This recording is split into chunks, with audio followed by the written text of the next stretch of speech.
Welcome to Plantbased FM, a podcast about fitness, mindset, food and muscle, with your host, Plant-Based Fit Mum Natasha.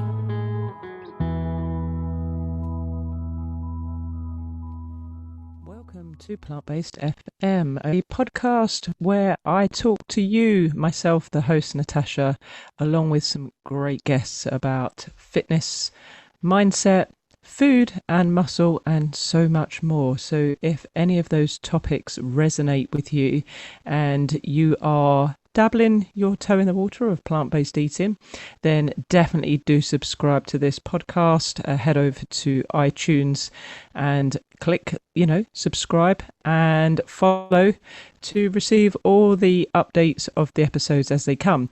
And a bonus for that is that you will have 2 series prior to catch up on. So the podcast has been running for 2 years now.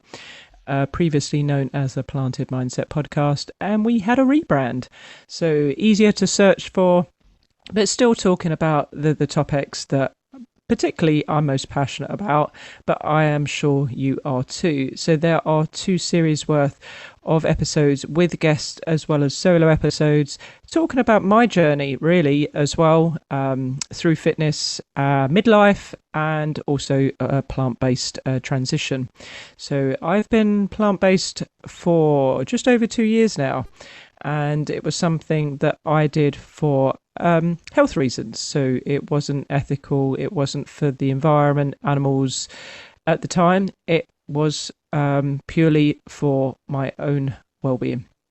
And I think it was that I had felt conditioned to eat obviously a diet consisting of meat and dairy, although I found many years ago that cheese didn't agree with me, and that took a lot of trial and error of finally figuring that out.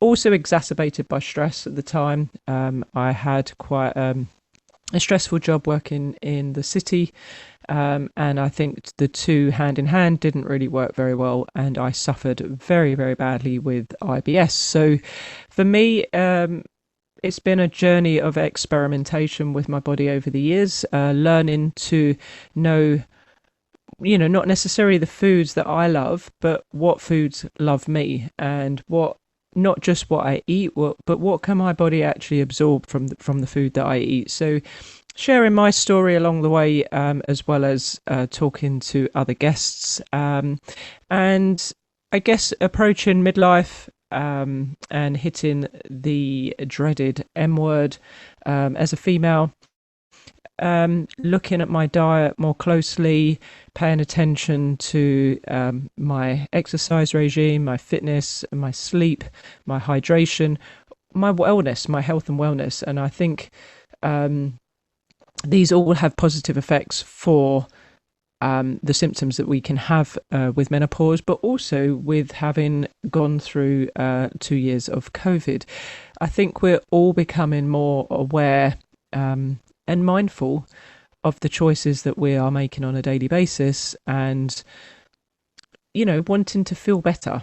And I think that's the biggest thing to take away from COVID in a positive way, is that it's made us perhaps look more inward and look at what we can control. We can't control the virus, we can't control what it does to our own bodies if we catch it, but what we can do is look after ourselves and take time to relax, take time to walk with nature, take time to spend time with friends when we were allowed and when we are allowed, but also taking time to exercise regularly and to look at what foods we are consuming. So whilst this is plant-based, I am not pointing any fingers or creating an environment that is unsavory for anyone.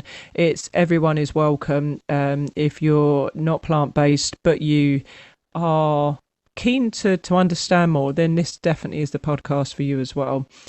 Do check out my Instagram as well. It'll all be in the show notes, because I have created for January 2022 a daily tip for plant-based eating made easy. So, feel free to check some of those out.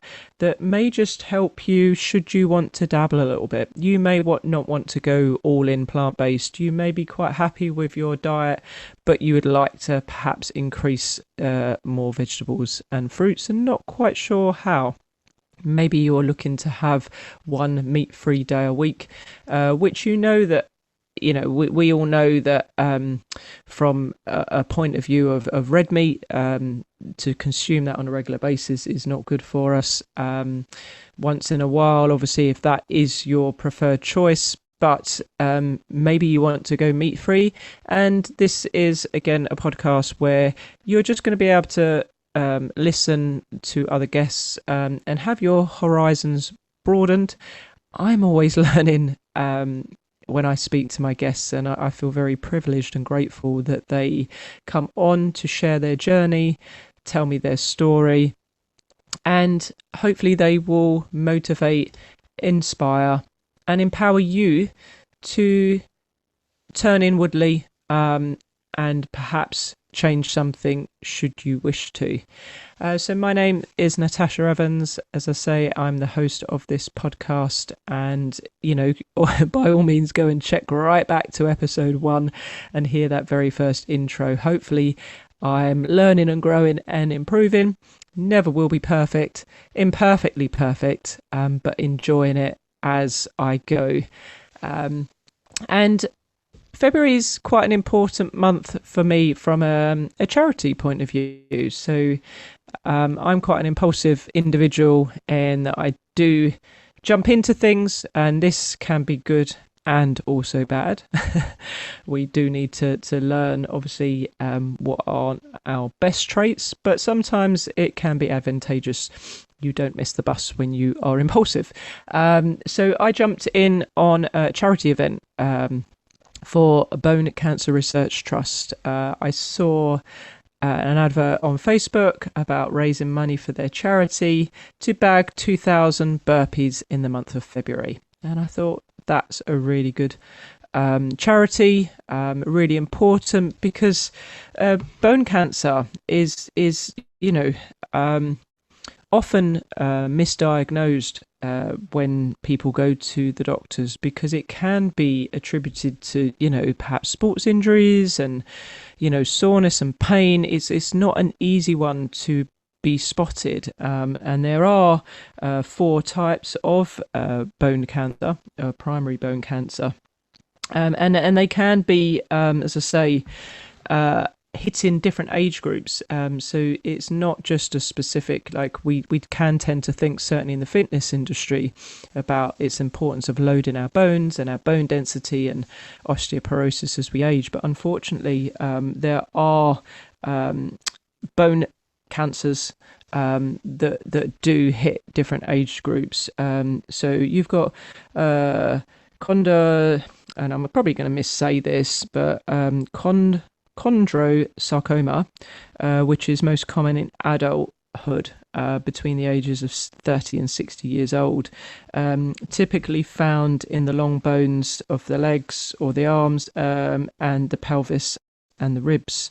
Then there is osteosarcoma, found unfortunately in children and young adults around the ages of 15 to 19, but then also again as you age between 70 and 89, and again found in the long bones, but particularly around the knee as well. Then there's Ewing sarcoma. It's the second most common in children and young adults, which is incredibly sad, and generally between the ages of 10 and 20, again found in long bones, pelvis, ribs and vertebrae. And often this can be a time when children obviously are going through puberty, and gets attributed to growing pains. So not obviously wanting to scare anyone, and obviously we hope that it is just that, growing pains, but sometimes obviously if symptoms do persist, then do make sure you get checked by a GP. But it can be 3 or 4 times of visiting a GP, because they need to rule out, obviously, what they think it is, whether you say it could be a small injury or growing pains. So with this charity, I decided that I would jump in, and I would do the 2,000 burpees, not even realizing how many I would have to do each day. I hadn't even worked it out, but I have a strategy. I have figured it out. So I am going to do the burpees over 5 days, so 20 days in all. For the month of February, giving myself 2 rest days and completing 100 burpees each day. Unfortunately, in the run up to this, naturally, I don't think you should ever go into any event without doing some sort of training. I've run a couple of marathons, and I've done all different race distances, and I would never rack up to a running race without having done any training. So I thought I would make sure that I was specific in my training and incorporate this lovely exercise that I really don't like into my training. So I started a few weeks ago. I set a benchmark of 50. So 50 a day. I thought that's quite doable, breaking them up in sets of 10. Happy days, got through the first week, no problems. Second week, increasing them, I suddenly started to notice that my left shoulder didn't like it. This was a little bit disappointing. Obviously, I am a qualified personal trainer, online fitness coach, and a coach training online clients as well as in classes. And yeah, that's a little bit disappointing when you start picking up little niggles, not going to lie. So I knew that I had to keep on training, but I've had to scale it back, not least because I put that out there. I'm going to put the link in the show notes for the charity. But I'd also started raising money for them and had hit the original target of £125. So really, really grateful to everyone that has sponsored me so far. So the pressure was on that my shoulder was not liking it, and I haven't even started. So I had to resort to modifying my burpee slightly to a box burpee, which I've been doing for the 60 and this week the 70. So I am hoping when we hit February, I will be able to go back to the full push-up version of the burpee. So I am doing the full version.